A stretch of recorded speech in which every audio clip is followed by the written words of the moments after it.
திருநாளுடைய சிவனே போற்றி, நாட்டகத்தும் இறைவா போற்றி. உலகெல்லாம் உணர்ந்து போதற்கரியவன் நிலவுலாவிய நீர்மலிவணியன் அலகில் சோதியன் நம்பலத்தாடுவான் மலர் சிலம்படி வாழ்த்தி வணங்குவான். எழுதரு மறைகள் தேரா இறைவனையில் கங்குல் பொழுதரு காலத்தென்றும் பூசனை விடாது செய்து தொழுதகை தலைமையில தொழும்பு கண்ணீருள் மூழ்கி அழுது அடி அடைந்த நண்பன் அடியவர் கடிமை செய்வான். தொல்லை இரும் பிறவை சூடும் தலை நீக்கி அல்லலருக்கு ஆனந்தம் மாக்கியதே எல்லை மறுவார் எரியடிக்கும் பாதபூரங்கோ திருவாசகம் எனும் தேன். கைலாய பரம்பரையில் சிவஞான போதனை காட்டும் மண்ணை பயில்வாய் நிமி கண்டான் சந்ததி கூர்மை ஞானவான்வாகி உயிராரும் பொழில் திருவாவடுதுறை வாழ்வு நமச்சிவாய தேவன் சைலாதி மரபுடையோன் திருவரது நீடூழி தழைகமாதோ. நற்குஞ்சரக்கந்து நன்னிக்கலை ஞானம் கற்கும் சரக்கந்துகான் சிற்றம்பலம். எல்லாம் வல்ல ஆடல் வல்லான் திருவருளும் குருவருளும் மன்னித்தவர் செய்ய இந்த அற்புதமான மார்கழி திங்கள் திருவம்பாவை திருப்புள்ளியெழுச்சி சிறப்பு சொற்பொழிவானது மகான் ஸ்ரீ உலகத்தூர் சுவாமிகள் திருமணத்திலே ஆண்டுதோறும் சிறப்பாக நடைபெறுகின்ற நிலையில் 66வது ஆண்டாக மலர்ந்திருக்கின்ற இந்த நல்ல ஆண்டில் மணிவாசக பெருமான் அவருடைய திருவம்பாவை அற்புதமாக 6வது பாடலை இந்த உலகத்தூர் மகானுடைய குருவருள் துணை கொண்டும் மணிவாசக பெருமானுடைய குருவருள் துணை கொண்டும் நாம் சிந்திக்க இருக்கின்றோம்.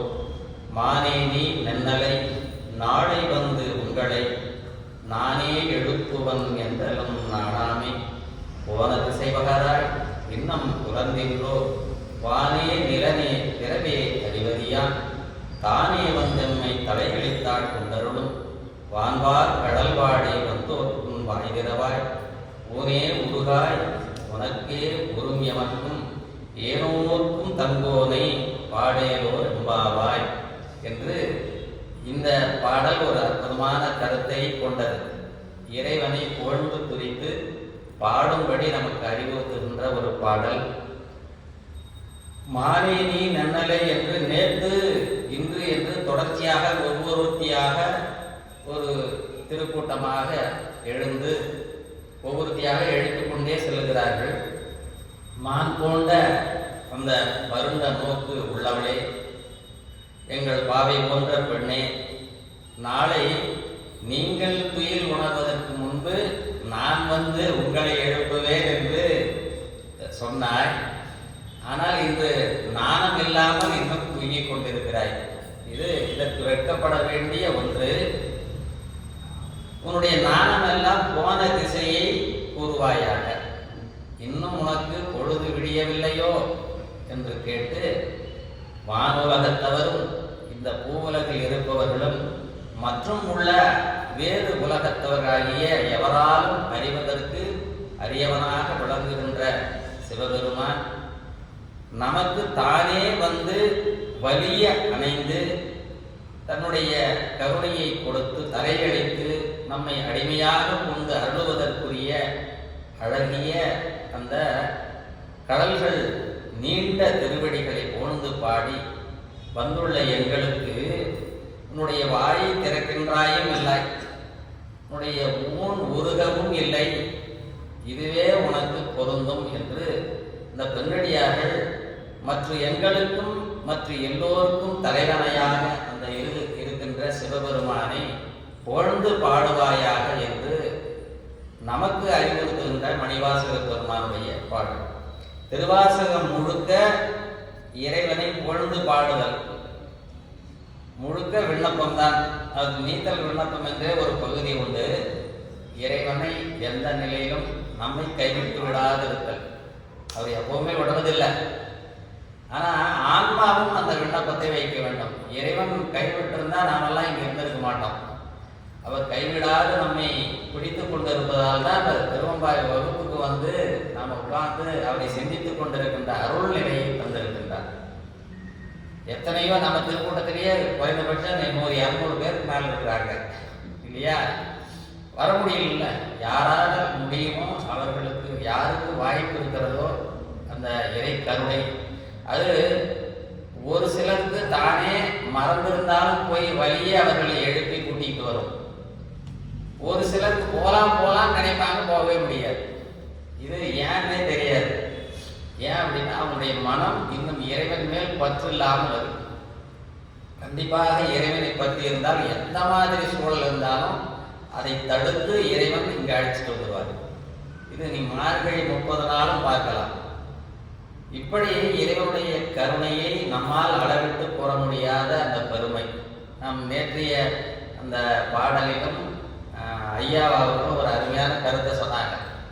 அந்த கோதாட்டி, அந்த இறைவன் நம்மை ஆட்கொள்ளுகின்ற நிலை, கோதாட்டுதல் என்பதற்கு மூர்த்தி ஐயாவும் ஒரு அருமையான கருத்து. அது நல்ல கருத்து தான். குற்றங்களை நீக்குதல் மட்டும் இறைவனுடைய கருணை அல்ல. குற்றங்களை நீக்கிய பிறகு மீண்டும் அந்த குற்றம் செய்யாமல் இருப்பதற்கு அருள் செய்யணும். இது மிக முக்கியமான ஒன்று.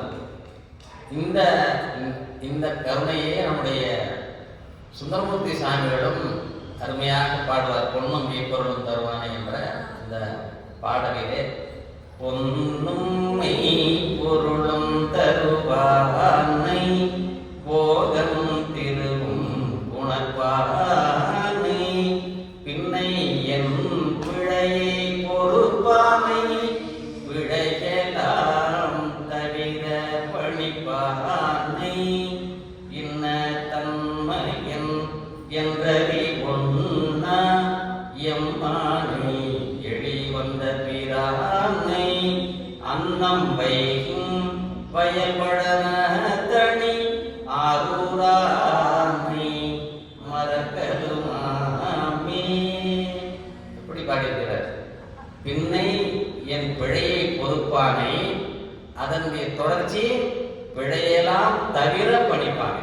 அதுக்கு அப்புறமா பிழை செய்யாம அந்த அவனுடைய அருள் தடுத்துள்ளது. எந்த நிலையிலும் நான் ஆன்மா மனம் சார்ந்த சிந்தனை இருப்பதால் எப்பவாவது அறிவு கீழே சென்றால் மீண்டும் இறைவன் அங்கு ஒரு அலை போடுவார், தடுத்து அதை செய்ய வேண்டாம் என்று கருணை செய்வார். எனவே இது பெருமானுடைய கருணை. இப்படிப்பட்ட பெருமானை என்னால் மறந்திருக்க முடியுமா என்று எப்படியெல்லாம் அவர் தடுத்தாட்கொண்டிருப்பார். எத்தனை இடங்கள் சுந்தரமூர்த்தி சாமியுடைய வரலாற்றிலே. அதுபோல இந்த பெண்ணடியார்கள் எல்லாம் ஒருத்தி எழுப்பிக் கொண்டே வரும் பொழுது, நாளைக்கு மட்டும் பாரு, நான் தான் உங்களை எழுப்ப போறேன் அப்படின்னு நேற்று சொன்னா, ஆனா இன்னைக்கு முடியல, நீங்க இன்னும் ஒரு 10 நிமிஷம் எக்ஸ்ட்ரா தூங்கிட்டு இருக்கிறா. இப்படி ஒவ்வொருத்தியா எல்லா அறிவுறுத்தலும் நமக்கு தான், நம்ம தான் சாமி எழுப்புறாரு. விழிப்பு நிலைக்கு இறைவன் அழைத்து கொண்டு வருதல் மிக பெரும் கருணை. அதனாலதான் மார்கழி என்ற ஒரு மாதத்தையே வைத்தார். இப்படி ஒரு சிறப்பு அன்றைக்கு மட்டும் இரவு தூங்கி மறுநாள் காலை பொழுது விடிந்து பகல் வேலை செய்து திரும்பி ஓய்வு போற மாதிரி இல்லாம 24 மணி நேரமும் வேலையே செய்யற மாதிரி வச்சிருந்தா எப்படி இருந்திருக்கும்னு நினைக்கிறீங்க? ரொம்ப கடினமா இருக்கும். ஒரு இந்த வாழ்க்கையில் இன்பம் என்பதே இல்லாம அப்படியே ஓடிட்டு இருக்கிற மாதிரி, எதுக்குன்னே தெரியாத மாதிரி இருக்கும். இரவு ஓய்வெடுத்து மறுநாள் புலரும் பொழுது என்னவோ புதிதாக வாழ்க்கை தொடங்கும் போது ஒரு மகிழ்ச்சி. இந்த ஆன்மாவுக்கு ஒரு அற்புதமான இந்த இறைவன் எப்படிதான் அவர் யோசித்தாரோ இல்லையா? இந்த நாள்கள் கணக்கு இருக்கு இல்லையா? 7 நாள். உண்மையில அது 7 நாள் இல்லை, நீங்க அதுக்கு பேர் மட்டும் இல்லைன்னு வச்சுக்கீங்களேன், அது கண்டினியூஸா இருக்கும். நீங்க 1, 2, 3 நாள்னு வச்சுக்கிட்டீங்கன்னா 7 நாள்னு நம்ம தான் கணக்கு அதை பிரிச்சுக்கிறோம். அது நீங்க ஒரு சர்க்கியூட் மாதிரி பார்க்காம வரிசையா எழுதி பாருங்க, தொடர்ச்சியாவே இருக்கும். அப்ப அந்த நாள் எல்லாமே மண்டே அப்படின்னு பேர் இருக்குது, திங்கட்கிழமைன்னு இருக்குதுன்னு வச்சுங்க. நீ எந்த திங்கட்கிழமை என்னைக்கு நடந்தது சார்? ஒரு 500 நாளுக்கு முன்னாடிங்க அப்படின்னு சொல்ல வேண்டியது இருக்கும் இல்லையா? 500 நாளுக்கு முன்னாடி என்னைக்குமே தெரியாது.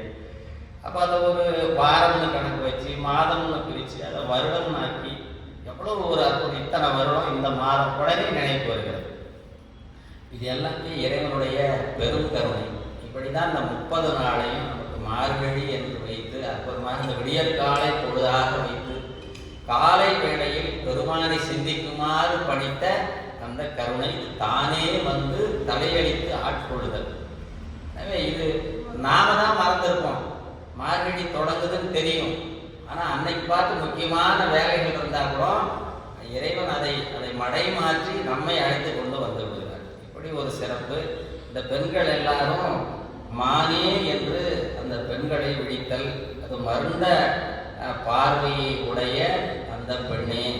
இது நமக்கு இறைவன் அந்த மானும் அழுவும் வைத்திருக்கின்ற நிலையையும் குறித்திருக்கிறார்கள். மாந்தியர் நோக்கி உமையாள் பங்கா என்று நம்முடைய மணிவாசக பெருமானும் திருச்சதகத்திலே சொல்லுவார்.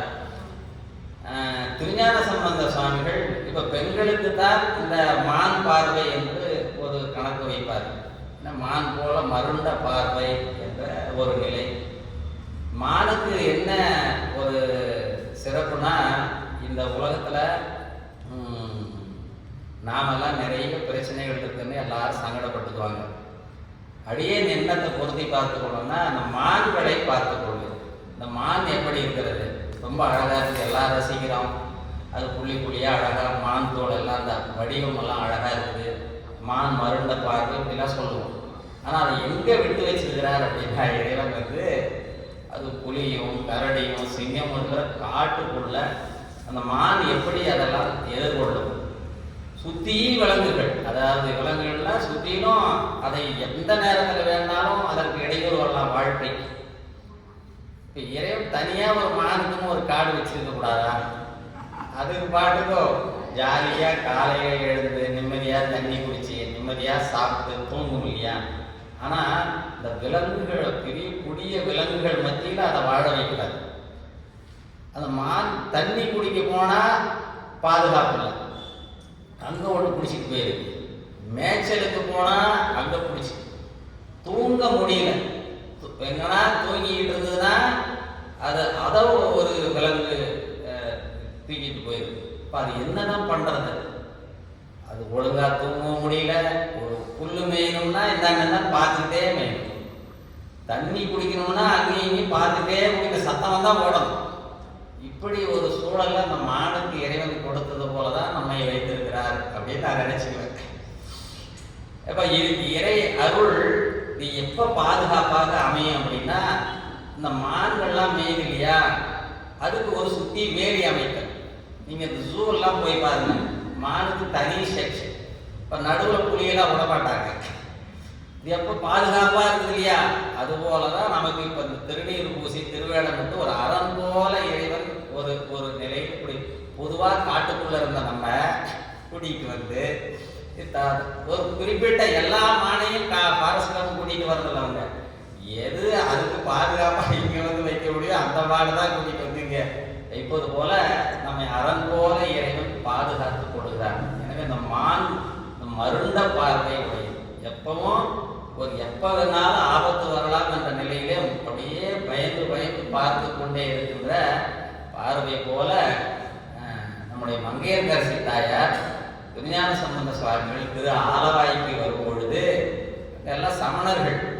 திருநீர் நம்மளாம் இப்போ நிம்மதியாக திருநீர் பூசிட்டு இருக்கிறோம்.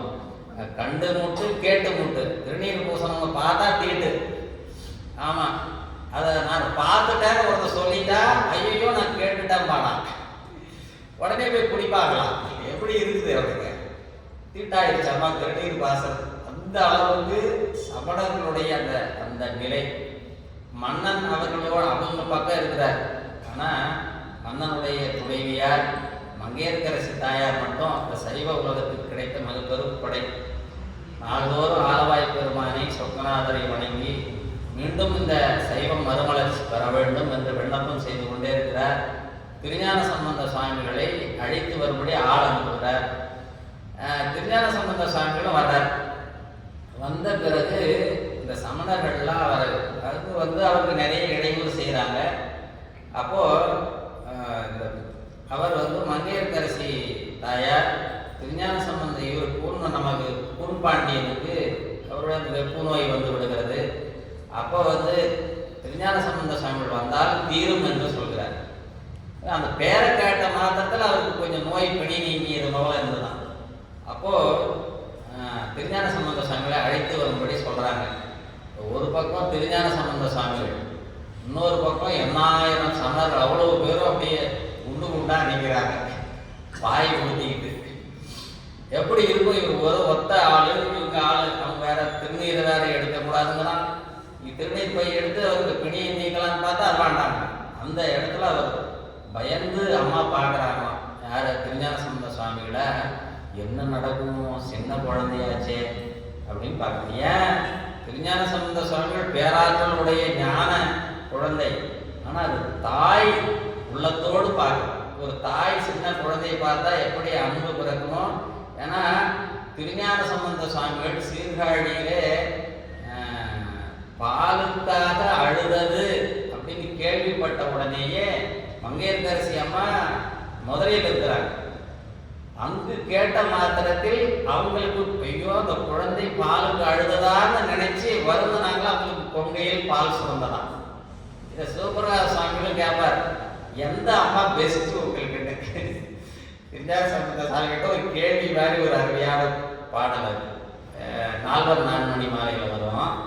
அதில் என்ன சொல்லுவார்னா, இப்போ உமையம்மை நீ பாலுக்கு அழுத, உனக்கு பெத்த அம்மா பால் கொடுக்கல, அவங்க இங்கே எங்கள் வீட்டில் இருக்கிறாங்க. ஆட்கொண்டவரும் அம்மா உடனே கொடுக்கல, அப்பா சொன்ன வாட்டி தான் பாலை கொடுத்தாங்க. ஒரு கிண்ணத்தில் பால் கொடுத்து அப்படின்னு சொல்கிறார், சொன்ன வாட்டி கொடுத்தாங்க. இங்கே ஆலவாயில் இருக்கிற மங்கையர்கரசி உனக்கு பாலுக்காக நீங்கள் அழுத சொன்ன உடனே அவங்களுக்கு பால் சுரந்ததான். இந்த 3 அம்மாவில் எந்த அம்மா நல்ல அம்மா? இப்படி ஒரு கேள்வி, பதில் இல்லை அதுக்கு. அது அவங்க அறிவுக்கு தக்கது. அப்படி ஒரு கேள்வி. அப்போ மங்கையர்கரசி எப்படி அவர் குழந்தையிலே பாலுக்கு அழுதான்னு கேட்ட பொழுது அந்த பால் சுரந்ததாம் அவங்களுக்குன்னா எவ்வளோ தாயம் இருந்தது. இந்த குழந்தைக்கு பசிக்குதுன்னா அம்மாவுக்கெல்லாம் எப்பவும் பால் சுரக்காது. குழந்தை பசிக்கு அழுவும் போது மட்டும்தான் பால் வரும். இதெல்லாம் இறைவனுடைய கருணை. அந்த ரத்தத்தை பாலாக மாற்றி கொடுப்பது இறைவனுடைய. எந்த மாதிரி ஒரு இயந்திரத்தை கண்டுபிடிச்சாலும் அதை மாற்ற முடியாது. ரத்தத்தை பாலாக்க முடியுமா? அப்படி ஒரு இறைவன் ஏற்பாடு செய்திருக்கிறானே, அவனுடைய அந்த கருணை எப்படி இருக்கும், இந்த உயிர்கள் மேல் எவ்வளவு அவனுடைய இரக்கம் இருக்கும். அப்படிப்பட்ட பெருமானை நம்ம இப்படியெல்லாம் அன்போடு வழிபாடு செய்யணும் இல்லையா? நம்ம அந்த நிலையை தாயாரை பார்த்து திருஞான சம்பந்த சுவாமிகள் மானிமேர் விழியா என்று மாதரா என்று மங்கையர்கரசி தாயாரை பார்த்து பாடுகின்ற அந்த பாடலை நாம் பாடுவோம். மங்கையர்கரசி தாயார் நினைச்சா இங்கே கண்ணீர் தான் வரும்.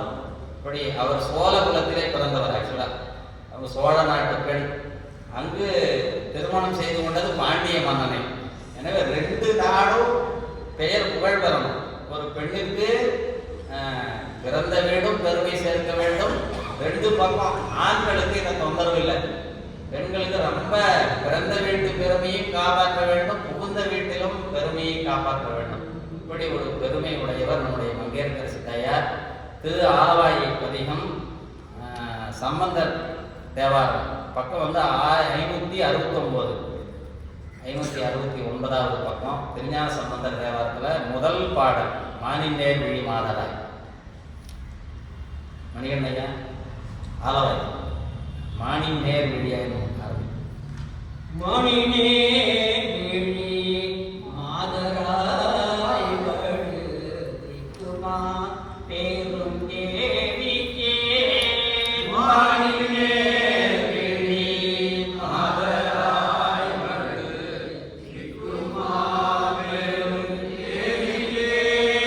பாடல் வாயோடு பாலனி ஜீவன் பாடல் வாயோடு பாலனி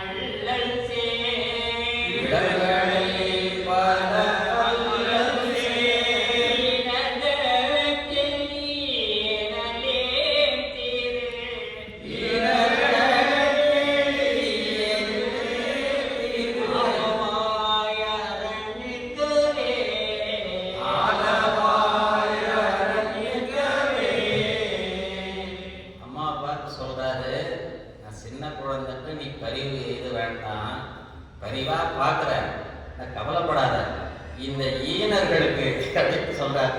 இப்படி கூட்டு கூட்டா அதுல நிற்கிறானுங்க. இந்த ஈனர்களுக்கு எளிய கல்லு அப்படின்னா ஒரு 1,00,000 யானை பலம் இருந்தா எப்படி இருக்கும்? ஒரு யானை பலத்துக்கே அத்தனை பேர் தூக்கி வீசும்.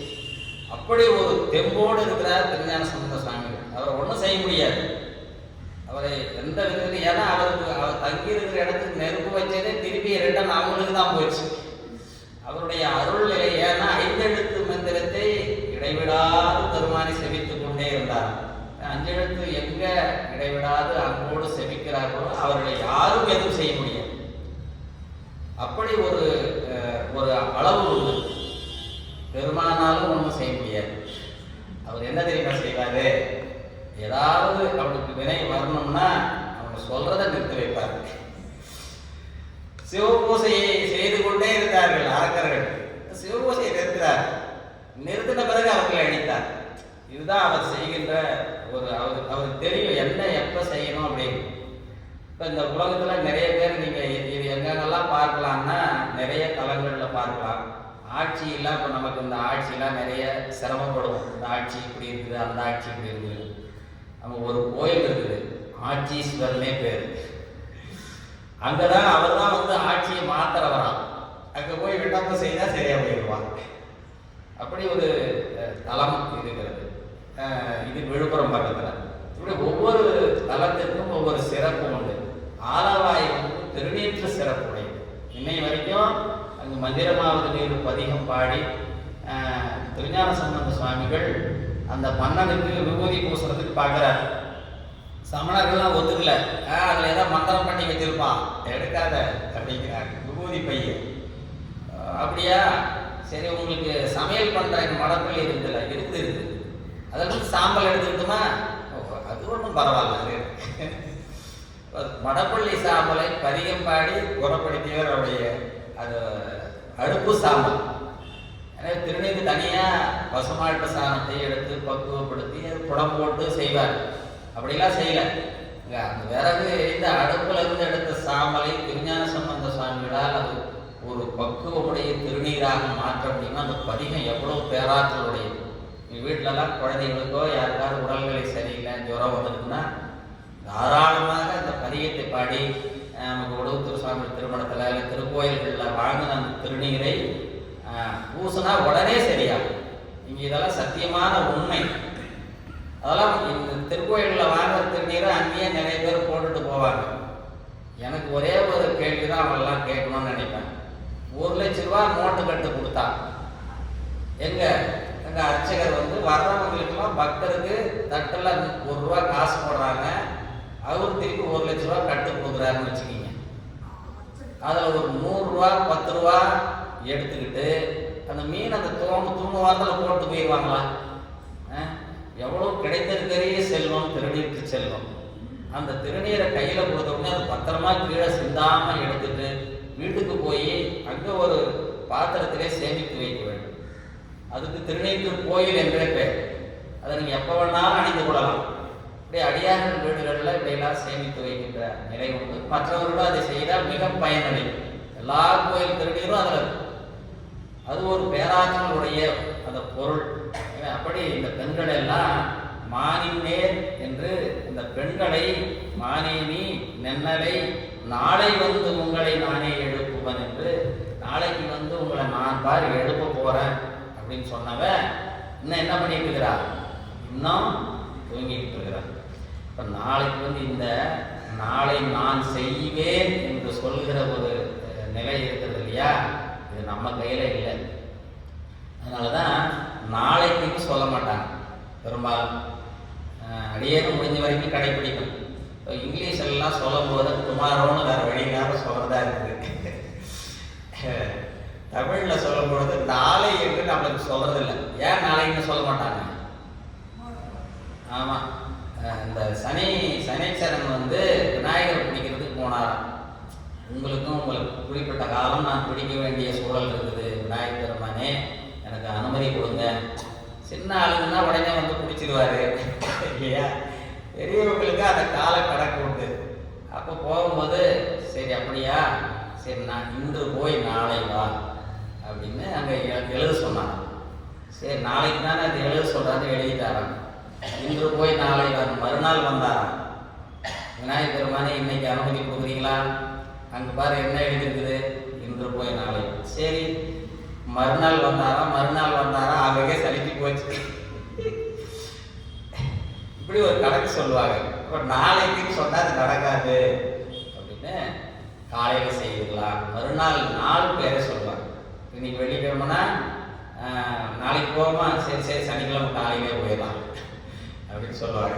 இது எனக்கு ஒரு எங்கள் அப்பாவா யாரும் சொல்லி கொடுத்தது எனக்கு நினைவில்லை. நாளைக்குன்னு சொல்லக்கூடாது அப்படின்னு சொல்லுவாங்க. இப்போ இந்த மாதிரி நாளை எழுப்புவன் அப்படின்னு சொன்னா இல்லையா, அப்படி உறங்குகின்ற நீ நேற்று சொன்னது. நம்ம பெரும்பாலும் நிறைய இந்த மாதிரி கமிட்மெண்ட்ஸ் எல்லாம் கொடுப்போம். இப்போ நான் பொறுப்பாக ஒரு சில நேரம் செய்ய முடியும், ஒரு சில நேரம் செய்ய முடியும். திருவருள் நமக்கு கூட்டுவித்தால் நடக்கும். இல்லைன்னா சொன்ன ஆளே கூட இன்னைக்கு சொல்வார், நாளைக்கு இருக்கார். எனவே இப்படி அந்த காலம் நம் கையில் இல்லை. ஆனால் காலத்துக்கு கட்டுப்பட்டு இருந்தால் இறைவன் மகிழ்ச்சி அடைவான். இந்த காலம் இருக்குது இல்லையா, அதுக்கு கட்டுப்பட வேண்டும். எனவே இப்படி நான் நீ சொன்னான்னு தெரியல, என்னுடைய நண்பருடைய தந்தையார் எடப்பாடி அடியார் இறந்துட்டான்னு சொன்னேன். உங்களுக்கு இங்கே நம்ம ஊருக்குள்ளே சொன்னேன் தெரியல. ஒரு அவருடைய தந்தையார் இறந்துட்டார், 91 வயசு. அவரை உடல்நிலை கொஞ்சம் சரியில்லை. அவருடைய பையன் எனக்கு நண்பர், நல்ல தொண்டர், நேர்மையான நல்ல பக்குவமான தொண்டர். அவருடைய தந்தையார் இருந்தாலும் கூப்பிட்டு விசாரிச்சு அவர் சந்தோஷமா இருக்கிறாரு, நல்லபடியா சாமிகிட்ட போயிருக்கிறாரு ஐயா அப்படிங்கிறாரு.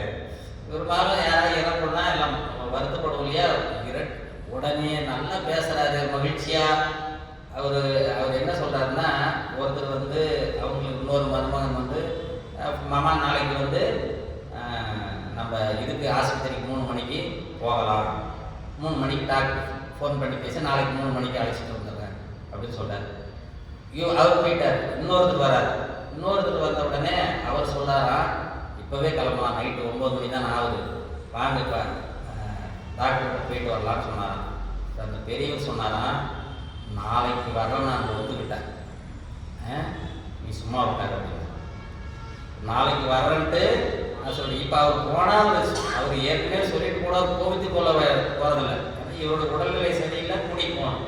அந்த நேரத்தை அந்த அந்த ஒருத்தர்கிட்ட சொன்ன வாக்கு மீறாமல் பார்த்து கொண்டவர்கள் நம்முடைய பெரியவர். அவ்வளவு சிறப்பு. அந்த காலத்தை மதித்தல். நேரத்தை நாம் எப்பவுமே அதை வேற மாதிரி செய்யக்கூடாது. இறைவன் அந்த காலத்தில் கட்டுப்பட்டு நம்மை நடக்க வைக்கிறார். அவ்வளவு கருணையுடையவன் பெருமான். இந்த பெரியவர் அப்படி சொல்லிட்டு 5 நிமிடம் கூட ஆகல, உட்கார்ந்து 2 வார்த்தை பேசிட்டே இருந்தாலும் ஒரு சின்ன சத்தம் வந்துதான் அப்படியே சாமி உட்கார்ந்த மாதிரியே போயிட்டார். நாளைக்கு 3 மணிக்கு வருவான்னு சொன்னதால ஒருத்தர்கிட்ட நான் வரலன்ட்டேன். ஆனா நாளைக்கு 3 மணிக்கு போறவர் இப்ப இல்லை, நாளைக்கு இல்லை, மறுநாள் இல்லை.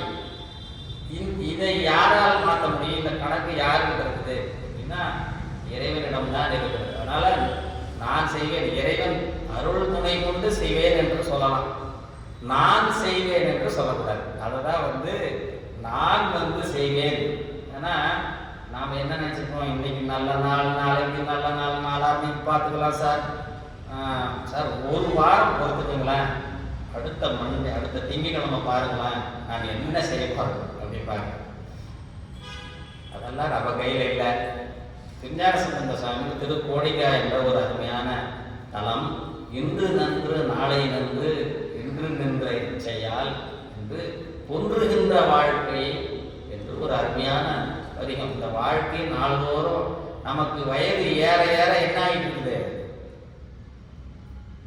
50வது வயசு ஆச்சு, 55 ஆச்சு சார், 60 ஆச்சு அப்படின்னு என்ன அர்த்தம், குறைஞ்சிக்கிட்டே வருது அர்த்தம்.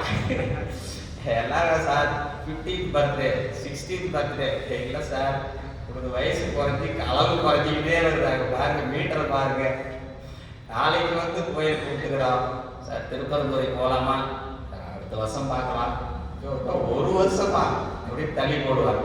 இப்பவே போகலாமா அப்படி உடனே இன்னைக்கு நாளைக்குன்னு காலத்தை வேஸ்ட் பண்ண வேண்டாம். இப்பொழுதே இன்று நன்று, இன்னைக்கு நல்ல நாள் என்று அருமையாக அன்னைக்கே கும்பிடணும் என்பது திருஞான சம்பந்தருடைய வாக்கு. பக்கம் 205 திருஞான சம்பந்தருடைய தேவாரம் 205வது பக்கம் முதல் பாடல். இது வாய்ப்பு இருக்கிற அன்பர்கள் போய் வீட்டில் முழுசா பாடி பாருங்க, நிறைய அறிவுரை சொல்வார். அருமையா இருக்கும். இந்த பதியத்தை பாடிச்சிங்கன்னா நமக்கு ஏதோ ஒரு தெளிவு கிடைச்ச மாதிரி இருக்கும், ஏதோ ஒன்று புரியும்.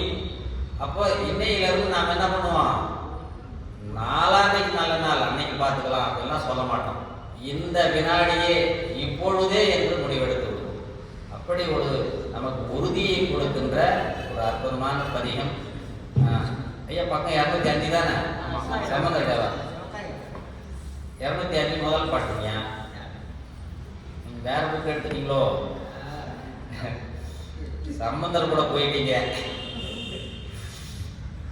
சம்பந்த பெருமான் பிடிச்சிங்கன்னா அவருக்கு வினை நீக்கத்துக்கு உதவி செய்வார், நமக்கு இடையூறு வர்றதுக்கு மறையுடைய இவருடைய பாட சொல்வார். இது நிறைய விஷயம் சொல்லி கொடுப்பார். உங்களுக்கு பணம் வர வேணும்னா அவருடைய வாசித்தியரவே பணம் மட்டும் நீங்க 1 ரூபாய் தீய வழியில நம்மகிட்ட வந்துட்டா கூட அது மொத்தத்தையும் அடிச்சுட்டு போயிடும். ஒரு நாளைக்கு 1 ரூபாய் கூட தவறான வழியில் பணம் வந்துவிடக்கூடாது. நீங்க சரியான வழி குற்றமில்லாமல் பணம் வர வேண்டும் என்பதை அறிவுறுத்தியவர் நம்முடைய திருஞான சம்பந்த சுவாமி. அது பெருமானுடைய அருளால். எனக்கு பாசி தீரவே காசு நல்லது, எனக்கு காசு கொடு, ஆனால் எனக்கு நல்ல வழியில் நீ தவறான வழியில் கொடுக்குறாரு. ஏன்னா அது மொத்தமும் ஒரு நாளைக்கு இவன் 100 ரூபாய் அடிக்கலான்னு பார்ப்பான், அது 1 லட்சம் போயிடும் ஒரு பக்கம், அது தெரியாது. அதெல்லாம் பின்னாடி மறைத்து வைத்திருப்பார். இறைவனை கணக்கை புரிஞ்சிங்கன்னா ரொம்ப கடினம். அதனால் இன்று நன்று நாளை நன்று பாடுவோம். இன்று நன்று நாளை நன்று, இன்று நன்று நாளை நன்று, நின்ற இச்சையா என்று நின்ற இச்சையா, ஒன்றுகின்ற வாழ்க்கையை ஒன்றுகின்ற வாழ்க்கையை ஓவழித்து போதுமின் ஓரவிட்டு போதுமின் வித்தயங்கு சோதியான் விந்தயங்கு சோதியான் வெண்மதி விரிப்புணல் வெண்மதி விரிப்புணல் குன்று சென்னியான் ஒன்றைக் குன்று சென்னியான் கோடைக்காவு சேர்மினே கோடிக்காவு சேர்மினே. சார் ஒரே கஷ்டமா இருக்கு, காலையில் என்ன பிரச்சனை தான், ராத்திரி சொல்லி புலம்பிட்டே இருப்பாங்க இல்லையா? இந்த பதியத்தை படிச்சுக்கிட்டா உடனே நிம்மதி கிடைக்கும். ஒவ்வொரு பாட்டையும் அப்படியே வேணா வரிசையா பார்த்து பாருங்க. அல்லல் மிக்க வாழ்க்கையை ஆதரித்து நாம் வாழும் அந்த அல்லல் எல்லாம் தீர்வதற்கு வழி சொல்வார். துக்கமிக்க வாழ்க்கை, அந்த கஷ்டமெல்லாம் தீர்வதற்கு. பண்டு செய்த வல்வினை, இந்த வல்வினைகளை எல்லாம் நீக்குவதற்கு. அடுத்த பாடல ஒரு அருமையான பாடல். அந்த 5வது பாட்டுல ஏன் சிவபெருமானை வழிபாடு செய்ய முடியும், ஏன் திருவம்பாவைக்கு ஒடுகுத்தூர் மடத்துக்கு வர முடியல அப்படின்னா, முன்னம் மீசை பாவத்தால் மூர்த்தி பாதம் சிந்தியாது. முன்னையே பாவம் நிறைய செய்திருந்தா உள்ளேயே விடாது. இறையருள் துணை இருந்தால் மட்டுமே வர முடியும். ஒரு வினாடி நேரம் அவர் திரும்பினாருன்னா வண்டி இங்கே வராது. அவ்வளவு நம்ம கையில இல்லாத அந்த காலம் இறைவன் நமக்காக கொடுத்திருக்கிற கிஃப்ட். எனவே இந்த நல்ல காலத்தை, அந்த மார்கழி மாதத்தை முழுமையாக பெருமானுடைய அருளை அந்த மணிவாசக பெருமானுடைய குருவர்களோடு நாம் சிந்திக்க வேண்டும். இந்த பதிகம் முழுமையா நீங்க வீட்டுக்கு போய் பாடி பாருங்க. ரொம்ப நம்முடைய வினைகள் எல்லாம் நீங்கிடும், பாவம் நீங்கிடும், அருள் நிலை கையை நமக்கு எளிதாக பெறுகின்றவாறு திருஞான சம்பந்தர் அருளிய அற்புதமான பதிகம். எனவே இந்த பெண்ணு இன்னும் நாணம் இல்லாமல் உறங்கி கொண்டிருக்கிறார். நானே எழுப்புவன் என்றலும் நாணாமே. இந்த நாணம் ஒன்று இருந்தால் போதும், எந்த குற்றமும் வராது. நாணம் இல்லாத நிலையில தான் எல்லா தவறுகளும் நிகழ்வது. எனவே இப்படிப்பட்ட இந்த பெண் பொழுது விடுகின்ற நிலையிலே பாடி நாங்கெல்லாம் பாடிக்கிட்டே வந்திருக்கிறோம். இன்னும் தூங்கிட்டு இருக்கிறியே அப்படின்னு. இப்போ புண்ணியம் செய்யற நேரத்துல தூங்கி காலத்தை வீணாக்குகின்றாயே போன திசை பகராய் இன்னும் புலர்கின்றோம், உனக்கு இன்னமா விடையவில்லை இல்லையா? ஒருத்தருக்கு வந்து நிறைய ஒரு பொருள் கொடுக்குறாங்கன்னு வச்சுக்கோங்க, திருப்பி ஓடிய வருவார், அவரை திருப்பி வருவார், என்னமா உனக்கு விடியல அப்படின்னு சொல்லுவாங்க. அப்படின்னா என்ன, இன்னும் நிறைவடையவில்லையா அப்படின்னு ஒரு நிலை. மன நிறைவு மட்டும் ஒருத்தருக்கு ஏற்பட்டு விட்டால் அவங்க எந்த சூழலிலே நிம்மதியாக வாழ முடியும். அது பணம் நிறைய இருந்தாலும் சரி, அளவாக இருந்தாலும் சரி, குறைவாக இருந்தாலும் சரி, எந்த நிலையிலும் மன நிறைவோடு வாழ்வதற்கு என்ன வேணும்? மன நிறைவு. மனம் நிறைவடைய வேண்டும். எதுவா போதும், நல்லா சார் இன்னும் கொஞ்சம் வச்சுக்கிறீங்களா? இல்லை போதுங்க, இது நிறைய. ஒரு விழாவுக்கு போனோம், எல்லாம் காலையில் டிஃபன் நல்லா இட்லி, நல்லா அழகான இட்லி வச்சு சட்னி ஊற்றுறாங்க. நான் 2 இட்லியே 3 தான் சாப்பிட்டேன். பக்கத்தில் இன்னொரு அடியார் வந்து, ஐயா என்ன ஒரு இட்லி வச்சு, ஐயா நான் பண்ணுற பூசைக்கு இதுவே அதிக ஐயா அப்படிதான்.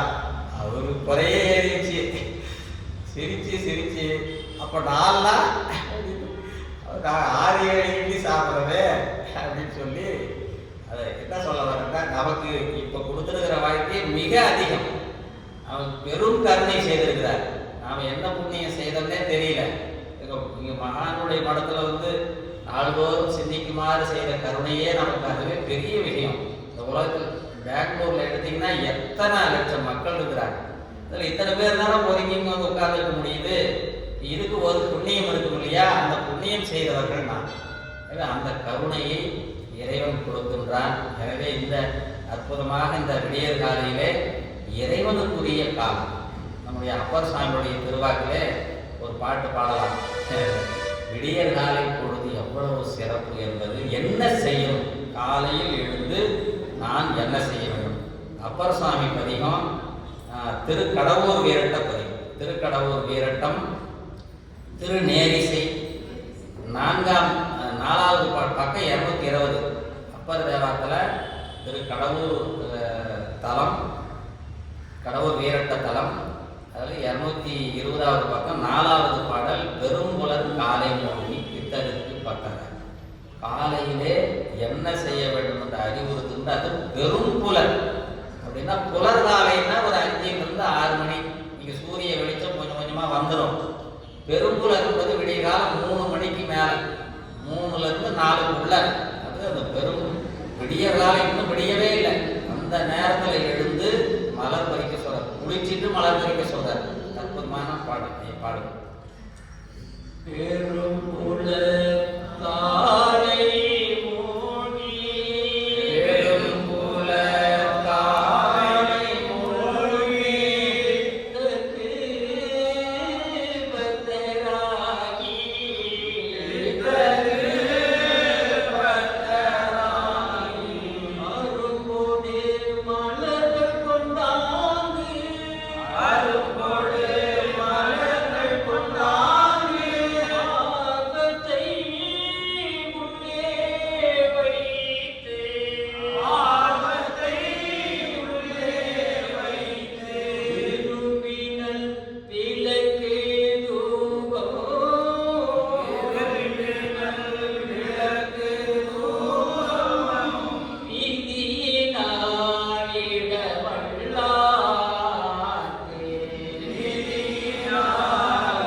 பக்தி ரொம்ப முக்கியம். யாருக்கு மேல பக்தி இருக்கணும்? பித்தனுக்கு என்று பித்தா பிறை சூடின்னு பெருமான் பாடினார் இல்லையா? சுந்தரமூர்த்தி சொன்ன அந்த பித்தன் சிவபெருமானுக்கு பக்தராக இருந்து அரும்பொடு மலர்கள், இந்த மலர் பூத்து இருக்கக்கூடாது, நேற்று பூத்த பூவை பறிக்கக்கூடாது, அதில் தேன் இருக்காது. நாளைக்கு பூக்கிற பூவையும் பூக்கக்கூடாது, அது பறிக்கக்கூடாது, அது நொக்காக இருக்கும். அன்று அன்று மலரப் போகிற காலையில், விடிய காலையில் சூரிய ஒளி வந்தவுடனேயே மலரப் போகின்ற மலர்களை பறித்து கொண்டு வந்து இந்த ஆர்வத்தை உள்ளே வைத்து விரும்பி நல் விளக்கு, விரும்பி நல் தூபம் என்று நல்ல விளக்கு, நல்ல தூபம் இப்படி சொல்றாரு. அதுவும் விருப்பத்தோடு செய்ய வேண்டும், கடமைக்கு செய்யக்கூடாது. கடமைக்கோடு செய்தால் பலன் இருக்காது. யார் ஒருவர் விருப்பத்தோடு அன்போடு செய்கிறார்களோ அதுதான் பலனளிக்கும். இப்போ இங்கே வந்தோம், ஒரு தொண்டு செய்கிறோம், உழவார்பணி செய்கிறோம், ஒடுக்கு மடத்தில் பலம் வருகிறோம். வந்தவங்க ஒரு குப்பையாவது எடுத்து நம்ம இதில் போட்டுருக்கோம். நம்ம உழவார்பணி அன்றாடம் செய்ய வேண்டும், திருக்கோயிலில் விளக்கு ஏற்ற வேண்டும். அப்படிதான் இந்த பிறவியை இறைவன் கொடுத்திருக்கிறார். நல்ல பிறவி, அருமையான வாய்ப்பை எப்படி பயன்படுத்திக் கொள்ள வேண்டும்?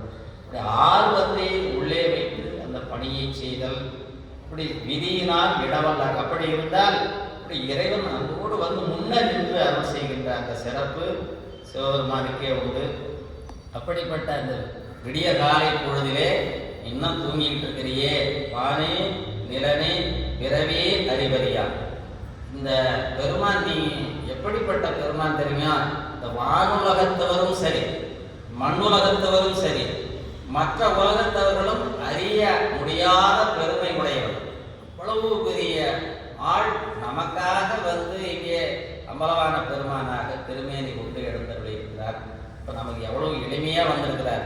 அதனால எளிமையாக எப்பவுமே கிடைத்தாலே நம்ம அதுக்கு மதிப்பு கொடுக்க மாட்டோம்.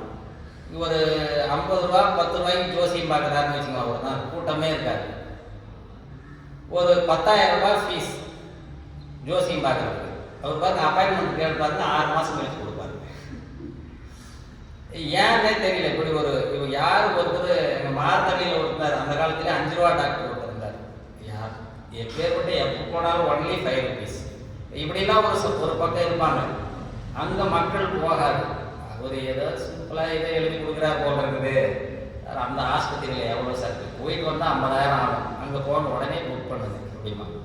இந்த இதுக்கு எங்கே இப்படி மாற்றி ஆகிப்போச்சு. எங்கே இறை அருள் அந்த எளிமையாக கிடைக்கிறத நம்ம மதிக்கிறது. இறைவன் எவ்வளவு பெரிய கருணை உடையவர். இப்படி ஒரு அற்புதமாக வெளிநாட்டவர்களும் வியந்து போற்றக்கூடிய அந்த இடங்களில் நாம் இருந்து கொண்டு நாம் வேறு எதையோ சிறப்பு என்று கருதாமல் பெருமானை பெருமையாக கருத வேண்டும். எனவே அவர் எப்படிப்பட்ட பெருமான்?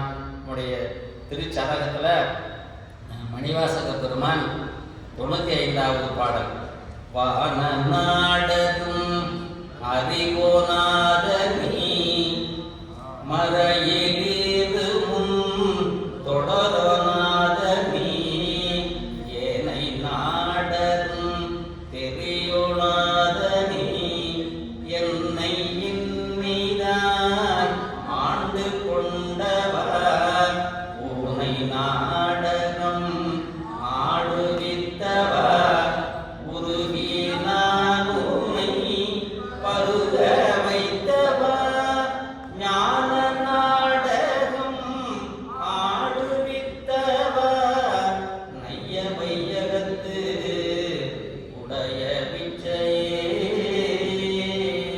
அற்புதமான பாடல். வான நாடரும் அறிவுறாத பெருமான், அவர்களெல்லாம் அறிய முடியாத அப்படிப்பட்ட பெருமான். மற்ற எந்த உலகத்தில் இருப்பவங்களும் தெரியாது, அவங்களுக்குலாம் ஒண்ணுமே தெரியாது. தென்னாடு உடைய சிவனே போற்றி எந்நாட்டவருக்கு மற்றவர்களுக்கு பொது நிலை, நமக்கு சிறப்பு நிலையிலே இங்கு தாயும் தந்தையுமாக இருந்து அருளக்கூடிய பெருமான் என்னை இனிதா ஆண்டு கொண்டவன், எனக்கு வந்து ஆட்கொண்டு அருளுகின்ற பெருமானை. இப்படி இறைவனை நினைப்பதற்கு அவன்தான் கருணை செய்கிறான். உருகி நான் உன்னை பருக வைத்தான். அப்ப நாமளா இறைவனை அணுகவில்லை, அவன்தான் நம்மை ஈர்த்து ஆட்கொண்டு அருளுகிறான். அவன் அருளால் அவன் தாழ் வணங்கி என்று இப்படி நமக்கு இந்த ஞானத்தை கொடுக்கக்கூடிய அருள் நிலை சிவபெருமானுக்கே உண்டு. இந்த பின்னடியார்கள் எல்லாம் பானே நிலனே பிறவே அறிவறியார் தானே வந்து எம்மை தலையளித்து ஆட்கொண்டருளும். தானே வந்து ஆட்கொள்ளுதல். எத்தனையோ ஒரு பெருந்தவம் புரிந்து ஆயிரக்கணக்கான வருடங்கள் தவம் இருக்கிறார். அப்படி இருந்தாலும் இந்த அடியார்களை நோக்கி பெருமான் தேடி வருகிறார். நாயன்மார்கள் வீடுகளுக்கு இவர் எங்கேயும் போகல. திருநீலகண்ட குயவனார் அவர் பாட்டுக்கு வீட்டில் மண்பானை சட்டி செய்துட்டு அவர் பாட்டுக்கு வீட்டில் இருக்கிறார். அவர் தொண்டு செய்தார். எப்படி செய்தார்? வெளியே தெரியாது. ஒரு சிலருக்கு தெரியும். வர்றவர்கள்லாம் அந்த ஓடு ஒன்று வாங்கிட்டு போவாங்க, இலவசமாக கொடுப்பார். தான் செய்கின்ற தொழிலில் தர்மம் செய்யும். இப்போ தர்மம் மிக இன்றியமையாத ஒன்று. பழைய காலத்தில் எல்லா வீடுகளுக்கும் சாப்பாடு இரவில் ராப்பிச்சக்காரன்னு ஒருத்தர் உண்டு. வந்தாருன்னா சாப்பாடு போடுவாங்க. இப்போல்லாம் அந்த வாய்ப்பே யாருக்கும் இல்லை. அந்த சாப்பாட்டை எடுத்து ஃப்ரிட்ஜில் வச்சு திருப்பி எடுத்து இவங்களே சாப்பிட்டுக்கிறாங்க. அது ஃப்ரிட்ஜுக்கு வச்சுக்கிறது ராப்பிச்சக்காரன்னு வச்சுருக்கிறேன். சாப்பாடு ராத்திரி அவங்கள்ட்ட கொடுக்க வேண்டியது மீதி இருக்கிறத காலையில் அவங்ககிட்டயே வாங்கி சாப்பிட்டுக்கிறது. இப்படி ஆகி போச்சு. அந்த புண்ணியம் ஒரு ஆன்மாவை யாருன்னே தெரியாத ஒருத்தருக்கு உணவு கொடுக்குற வாய்ப்பும் இந்த காலத்தில் குறைஞ்சி போச்சு. யார் வாங்குறதுக்கு ஆள் இல்லை, கொடுக்கறதுக்கு மனசு நின்று போச்சு, வர்ற ஆள் நின்று போயிட்டாங்க.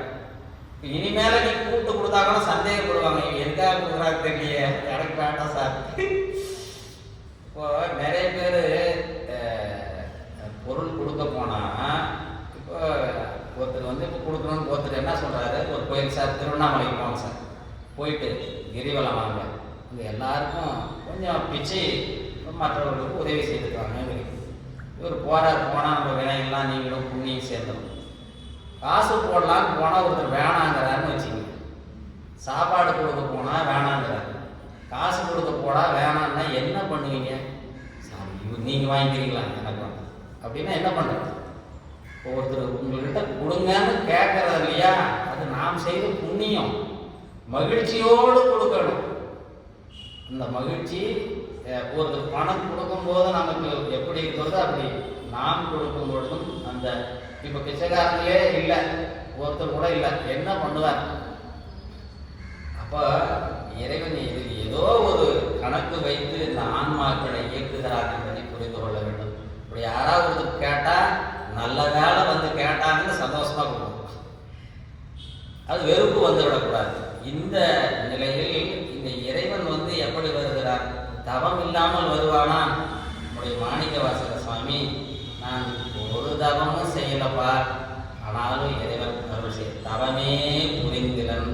ஐயா திருச்சதகத்தில் 5வது பாடல், திருச்சதகத்தில் 5வது பாடல், தவமே புரிந்திலன். மாணிக்கவாசக சுவாமிகள் இப்படி கூட சொல்வாரா?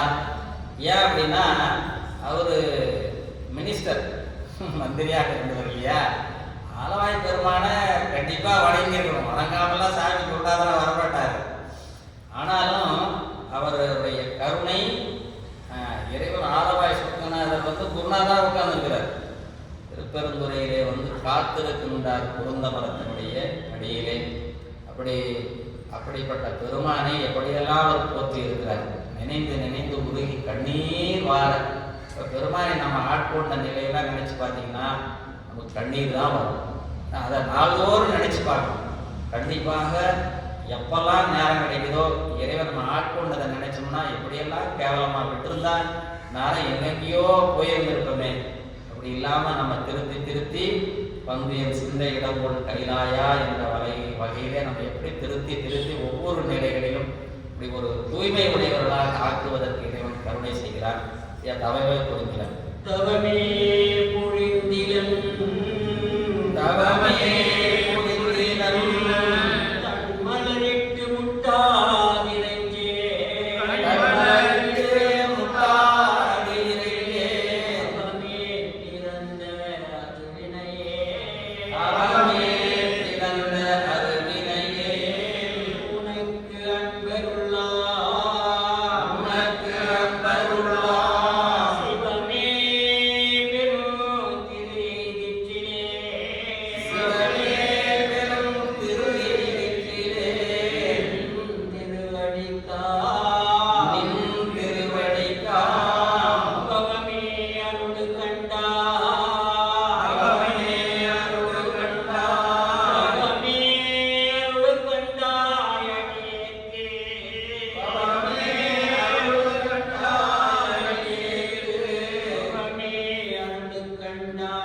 கீர்த்தியும் பரபரமே.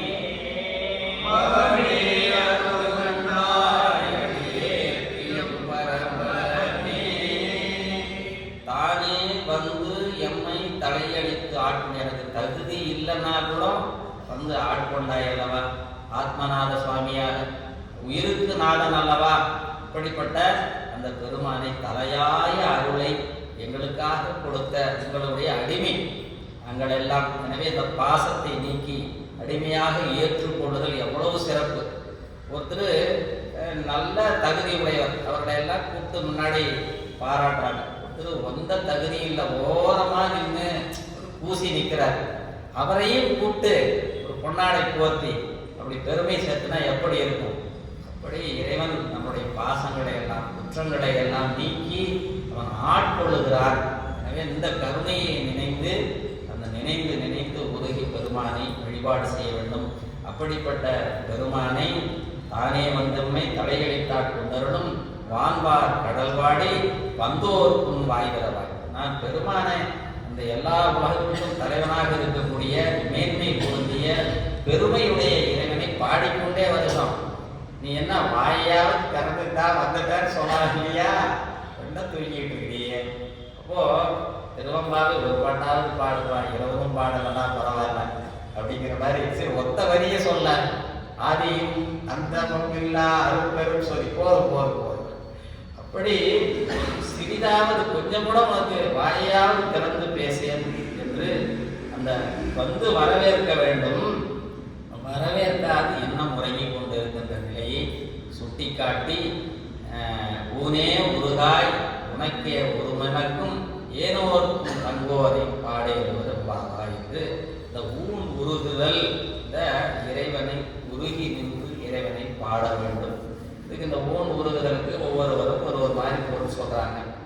ஒருத்தர் உயிர் உருகுதல்ங்கிறாரு, ஒருத்தர் உடம்பு உருகுதல்ங்கிறாரு. மாணிக்க வாசக சுவாமிகள் எப்படி சொன்னாரோ அவருடைய கருணைக்கு தான் தெரியும். ஏன்னா ஆசிரியர்களே ஒவ்வொருத்தரும் ஒரு மாதிரி அந்த உருகுதல் என்பது எப்பவுமே மனம் குழைதல் தான். உடம்பும் அப்படியே அதை சேர்ந்து அது குழைந்து நிற்கும், மனம் உருகி நிற்கும். மனம் உருகுன்னா உடலெல்லாம் சேர்ந்து அப்படி கருணையோடு அந்த வடிவமே நீங்கள் எவ்வளவு பெரிய ஆளாக இருந்தாலும் சரி, உருகி நிற்கிறா சின்னது போல் தெரியும், சின்னவங்களா ஆயிடும், ஆள் பெரியவங்களா இருப்பாங்க. சிறுத்தொண்ட நாயனார் எப்படி இருந்தாராம், அவரு படை தளபதி. அப்படி ஒரு 100 பேர் நிலால சதுன்னு அவங்க கழுத்தை கட்டுற ஆளு அடியார்கள் முன்னாடி வந்து நின்னா அப்படியே இப்படி கூறி அப்படி உட்காரம். சிறு தொண்டர் அந்த தன்னை குறுகி கொள்ளுதல், உருகி நிற்றல், இது அவ்வளவு பெரிய ஆளர். எனக்கு ஒரு அடியார், நமக்கு அடியனுடைய நண்பர் உண்டு, எடப்பாடி இருந்தார், சப் இன்ஸ்பெக்டரா இருந்தவர்.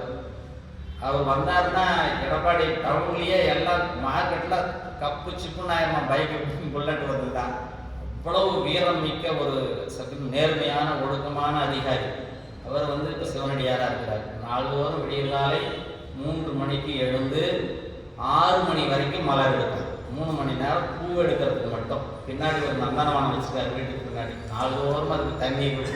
எனக்கு இந்த சொக்கநாத பெருமான் எனக்கு இன்னொரு பிறவி கொடுத்தால் எனக்கு அவரை மறக்காம இருந்து பூ போட்டு எனக்கு இந்த பணியை மட்டும் கொடுத்தாருன்னா போதுங்கன்னு அழுவார். அண்ணாமலை கிரிவலம் வரும் பொழுது ஒரு குருநாதர் உட்கார்ந்து அப்படின்னு கூப்பிட்டாராம். இவர் 2 பேர் போறாங்க. அவர் போனா உட்கார்ந்தாராம், காதல உபதேசம் பண்ணாராம், ஒரு சிவலிங்க திருமணி எடுத்து கொடுத்தாராம், போன்ட்டாராம். அப்படி அவர் அண்ணாமலையார் குருவாக அவரை ஆட்கொண்டவர். அப்படிப்பட்ட தொண்டர் அவர் பார்த்தீங்கன்னா அழுதுகிட்டே இருப்பார். நீங்கள் வகுப்பு கேட்டீங்கன்னா கண்ணீர். அவர் சப் இன்ஸ்பெக்டராக இருந்தவர். இப்போ பார்த்தீங்கன்னா நீங்கள் அவர் சப் இன்ஸ்பெக்டராக இருந்தவர்னா நல்ல ஆஜானுபாக உயரமாக இருப்பார். ஆனால் நிற்கும் போது எப்படி இருப்பாரோ அப்படியே குறுகி அப்படியே அப்படி மனம் குழைந்து அப்படி அன்பு செலுத்துவார். எனக்கு ரொம்ப பிடிக்கும் அவருடைய அந்த அன்பு நிலை. எவ்வளவு ஒரு வீரம் மிக்கவர். அப்படியே சிறுத்தொண்ட நாயனார் எப்படி இருந்திருப்பார், ஒரு படைத்தளபதி. அதுபோல இவரும் வீரம் மிக்கவர். சப் இன்ஸ்பெக்டராக இருந்தவர் தான் தெரியும். அவங்களுடைய இப்போ நார்மலாக அந்த மாதிரி இருந்தாங்கன்னா ஒரு போலீஸ் அதிகாரி எப்படி இருப்பாங்க. அவர் அப்படியே ரொம்ப அன்பா பார்த்தீங்கன்னா அவர் ஏதோ சாதாரண ஆள் அப்படின்னு தோணும். அப்படி ஒரு அன்பு செலுத்தக்கூடியவர். அவருடைய கண்ணீர் மல்க பெருமானை நினைச்ச பூ பறிக்கிறத மட்டும் அவருக்கு நடைபெற்றக்கூடாது.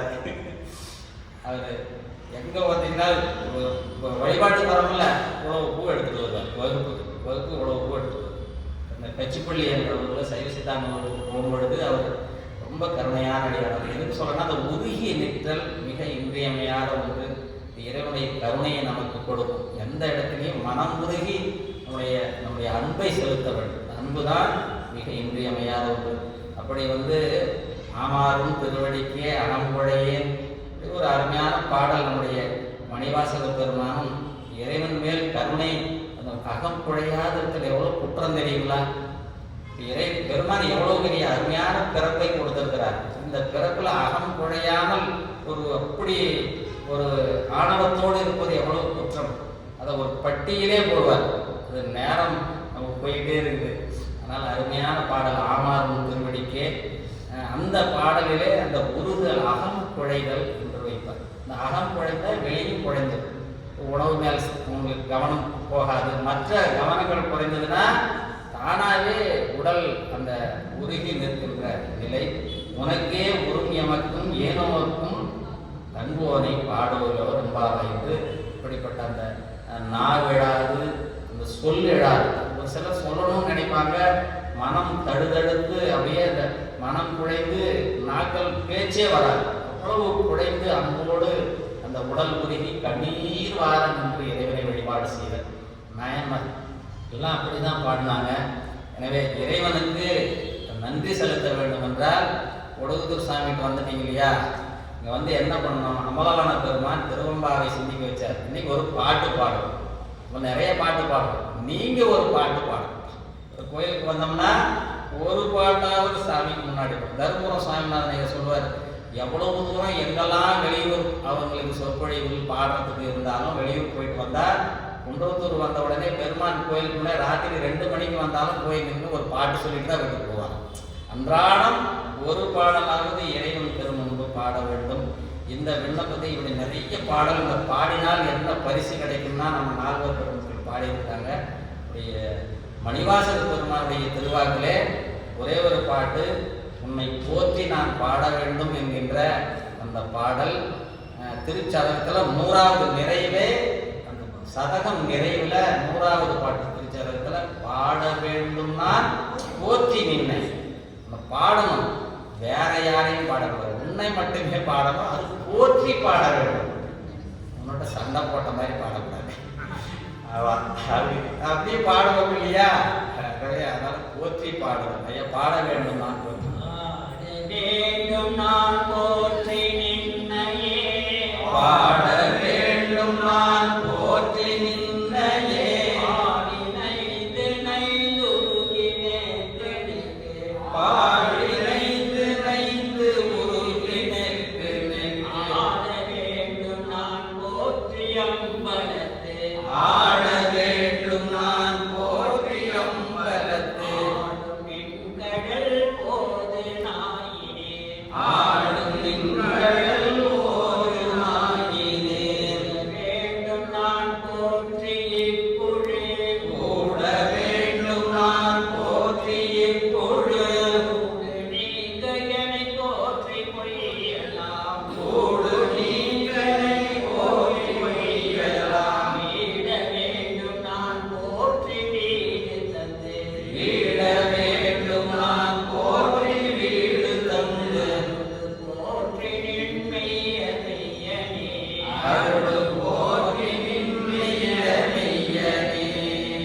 இப்படி பாட வேண்டும் போற்றி நின்னை. நீ செய்கிறது கருணைதான் என்பதை உணர்ந்தால்தான் நம்மளால் போற்றி பாட முடியும். இல்லைன்னா கோச்சிட்டு பாடுவோம், வருத்தமா பாடுவோம் இல்லையா? அவன் செய்தது அனைத்தும் கருணையே என்பதை உணர்ந்தால் போற்றி போற்றி பெருமானை பாடுதல். நம்முடைய சுந்தரமூர்த்தி சுவாமிகள் சிதம்பரத்துக்கு வருகிறார். பெரிய புராண பாடலோடு நிறைவு செய்யலாம். சிதம்பரம் வருகிறார். அம்பலவான பெருமானை பார்க்கிறார். 5 பேர் அறிவும் கண்களே கொள்ள என்று அந்த 5 அறிவு எல்லாம் ஒடுங்கி நிற்குது. அம்பலவான பெருமானை பார்க்கிறார். பார்த்த மாத்திரத்தில் அந்த சிந்தை எல்லாம் அந்த திருந்து சாத்வீகம் என்ற நிலையிலே சாத்விதத்தில் சாத்விதமாக நிற்கிறது. அப்போ ஒரு பதிகம் பாடினார். அந்த பதிகம் நமக்கு கிடைக்கல. அப்போ பாடின பதிகம் கிடைக்கல. ஆனால் அந்த பாடிய காட்சி சேக்கிழார் பெருமான் பார்க்கிறார். அவருக்கு அம்பலவான பெருமான் காட்டுறார் எப்படி சுந்தரர் பாடணும். எனவே பெரிய புராணத்தில் பக்கம் 31வது பக்கம், தடுத்தாட்கொண்ட புராணத்தில் 107வது பாடல் ஒரு அருமையான பாடல். இந்த மண்ணிலே வந்த பிறவி எனக்கு நல்ல பிறவியாக நீ கொடுத்தாய். ஏன் தடுத்தாட்கொள்ளனா ராஜா விட்ட பிள்ளையே அப்படியே போயிருக்கும். ஆனால் தடுத்தாட்கொண்டு இன்னைக்கு அவனுடைய அடியாராக வந்து முன்னே நின்று என்னை பாட வைக்கிறாய் அல்லவா. இப்படிப்பட்ட பெருமானை, அம்பலவான பெருமானுக்கு பிடித்த பாடல். எனக்குமே பெரிய புராணம் பஞ்சபுராணத்தில் பாடும் பொழுது முடிந்தவரை நாள்தோறும் வைக்கின்ற ஒரு அருமையான பாடல். இறைவன் உணர்த்தினால் மட்டுமே இந்த பாடலை பாட முடியும். என்னுடைய அனுபவம், தில்லைக்கே போனோம், அம்பலவான பெருமானுடைய நாள்தோறும் நாங்கள் வீட்டில் பாடுற பாடல் அங்கே போய் நினச்சி பார்க்குறோம், வரமாட்டேன். உண்மையிலே வியப்பாக இருக்குது. அந்த வரி ஒற்றை வரியை சாமி பார்க்கிறார் முன்னாடி இருக்கிறது. அப்போ அவர் கருணை இருந்தால் தானே பாட முடியும். அப்படிப்பட்ட அற்புதமான பாடல் தென்னிலா மலர்ந்தவனையை பாடி நம்ம வகுப்பு நிறைவு செய்யலாம். தென்னிலா மலர்ந்தவேணியா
இன்றைய சிந்தனை சிந்திக்க வாய்ப்பளித்த திருவருளுக்கும் குருவர்களுக்கும் நன்றி கூறி இன்றைய பாடலை பாடி வகுப்பை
என்றும் மங்கரும் மேற்பினால் ஆதரித்த உள்ளமும் வங்கிட அருளார்